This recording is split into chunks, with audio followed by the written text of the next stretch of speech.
अरे रुको रुको, ये चर्चा शुरू करने से पहले फटाफट वो जो लाइक, शेयर और सब्सक्राइब वाले बटन है ना, दबा दो। चलो अब आते हैं मुद्दे पर। यार एक बात बता, कभी लोन लेने का सोचो ना तो सबसे पहले दिमाग में ये सिबिल स्कोर का भूत आ जाता है। सब बोलते हैं स्कोर अच्छा होना चाहिए, स्कोर अच्छा होना चाहिए।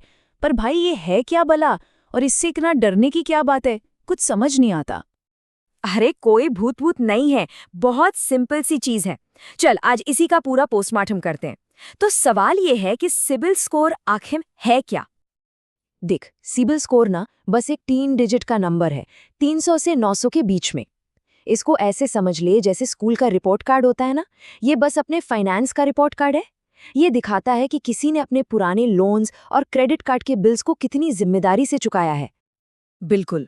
और जैसे ये मीटर दिखा रहा है ना सुई, जितनी 900 के पास होगी, बैंकों को उतना ज्यादा भरोसा होगा कि भाई ये बंदा टाइम पर पैसे लौटा देगा। आमतौर पर 750 से ऊपर का स्कोर है ना, तो समझो मक्खन है, लोन मिलने के चांस एकदम बढ़ जाते हैं। अच्छा, मतलब स्कोर अच्छा तो लोन मिलना आसान, बस यही फायदा है या कुछ और भी है? मतलब इतना हल्ला क्यों मचा है अच्छा स्कोर मेंटेन करने को लेकर?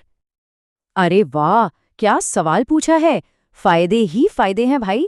सबसे पहला, लोन चुटकियों में अप्रूव होता है, ज्यादा भागदौड़ नहीं।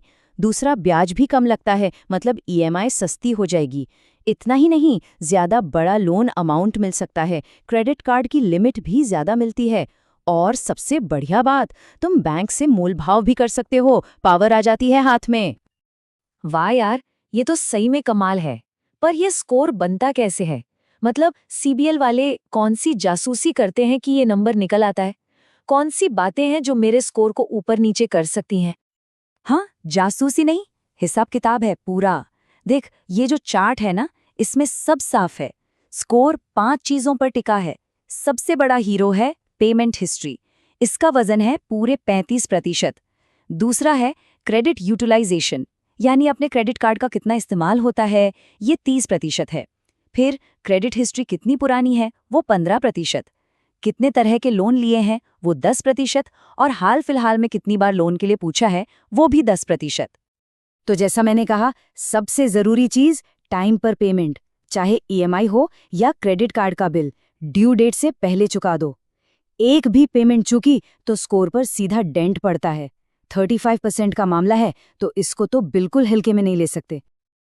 अब आते हैं दूसरी सबसे बड़ी चीज पर, क्रेडिट यूटिलाइजेशन।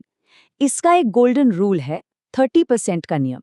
मान लो किसी के क्रेडिट कार्ड की लिमिट 1 लाख रुपए है, तो उसे हमेशा कोशिश करनी चाहिए कि वो 30,000 से ज्यादा खर्च ना करे।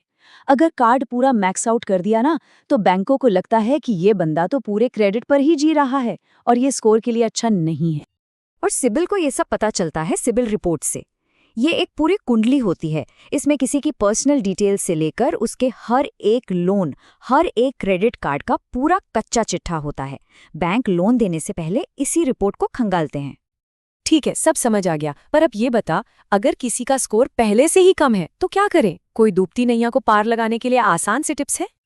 बिल्कुल है, स्कोर सुधारना एकदम मुमकिन है, बस कुछ आदतें बदलनी है। नंबर 1, सारे बिल्स और ईएमआई कसम खा लो कि टाइम पर ही भरने हैं। नंबर 2, क्रेडिट कार्ड का बैलेंस हमेशा 30% के नीचे रखो। नंबर 3, हर जगह लोन के लिए अप्लाई मत करो, एक साथ बहुत सारी अर्जियां स्कोर गिराती हैं। नंबर 4, थोड़ा मिक्स रखो, जैसे home loan, car loan, credit card, ये एक हेल्दी प्रोफाइल दिखाता है। और सबसे जरूरी 5वां पॉइंट, साल में एक बार अपनी क्रेडिट रिपोर्ट जरूर देखो, कहीं कोई गलती तो नहीं है। अच्छा, एक बात और, मैंने दोस्तों से सुना है कि अगर अपना सीआईबी स्कोर बार बार चेक करो तो वो कम हो जाता है। इसमें कितनी सच्चाई है? हाँ, ये तो सिबिल का सबसे फेमस मिथ है। सुन, जब कोई खुद अपना स्कोर चेक करता है, उसे कहते हैं सॉफ्ट इंक्वायरी। इससे स्कोर पर 0 असर पड़ता है, कोई फर्क नहीं पड़ता। लेकिन जब कोई बैंक या लोन कंपनी लोन एप्लीकेशन पर स्कोर चेक करती है, उसे कहते हैं हार्ड इंक्वायरी। अगर शॉर्ट टाइम में बहुत सारी हार्ड इंक्वायरीज होती हैं, तो स्कोर पर थोड़ा सा टेम्पररी असर पड़ सकता है। चल, एक और गलतफहमी दूर करते हैं। लोगों को लगता है जिसकी सैलरी ज्यादा उसका सिबिल स्कोर भी ज्यादा। ये बिल्कुल झूठ है। सिबिल को इस बात से कोई मतलब नहीं कि कोई कितना कमाता है। सिबिल सिर्फ ये देखता है कि कोई अपने उधार को कैसे हैंडल करता है। कम कमाने वाला इंसान भी अगर टाइम पर सारे बिल भरता है तो उसका स्कोर 800 से ऊपर हो सकता है। तो कुल मिलाकर बात ये है कि सिबिल स्कोर कुछ और नहीं, बस हमारे फाइनेंशियल अनुशासन का आईना है। ये हमारी पैसे को लेकर आदतों को दिखाता है। आदतें अच्छी तो स्कोर भी अच्छा। तो उम्मीद है अब सिबिल स्कोर का पूरा फंडा एकदम शीशे की तरह साफ हो गया होगा।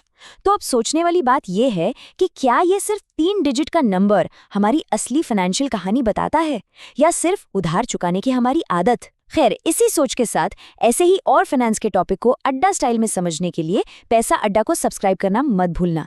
मिलते हैं अगली बार।